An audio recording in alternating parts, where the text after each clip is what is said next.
Sénégal.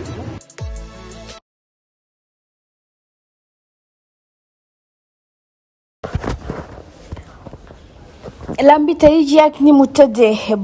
Balla Gaye 2 digganteem ak Bombardier mu mel ni yaakaar dafa yàkkeeku waaye xel yu bari itam la ñu xalaatoon nax na leen ginnaaw bu ñu bari jàppee woon ne moom Balla Gaye 2 dafa ñëw saax-saaxee ki la di Bombardier daan ko jël bu yomb ba noppi dem ñibbi ñu gis ne moom Bombardier tey moo dal di dominer Balla Gaye 2 ci gleewaato ba ci li nga xam ne moom moo tax ñu jox ko ndam li ay avertissement yoo xam ne moo tax ñu dal di disqualifier Balla Gaye 2 jël ndam li jox ko ki nga xam ne moom moo di Bombardier ñëw tey mayul dara ki nga xam ne moom moo di Balla Gaye 2 ci ay jamono sax gisoon nañu ay image yoo xam ne ñenn ci supporteru Balla Gaye yi ñu ngi doon commencé di fippu ndaxte moom Bombardier yi daf ko dal di mëne ci li nga xam ne moom moo di ci lamb ji ay 4 appuis yu ñu gis yoo xam ne ñenn ñi ñu ngi wax VAR waaye arbitre yi dañoo dem ba delloo si waat leen ci biir géew bi ndax dañoo génnoon saaku ya moom Balla Gaye nag ginnaaw bu mu ñàkkee nanguwul wax ci li nga xam ne moom moo di micro yi journaliste yi waaye gis nañ ne mu mel ni moom gàcce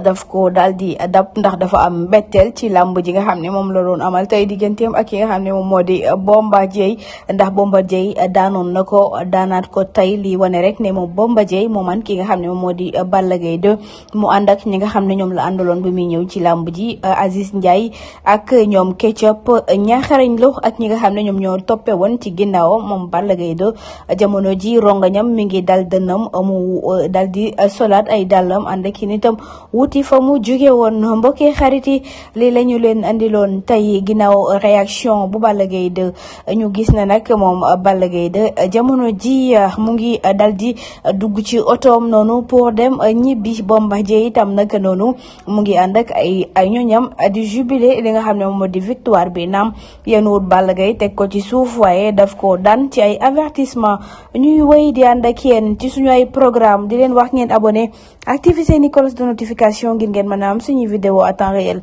jaa ngeen jëf.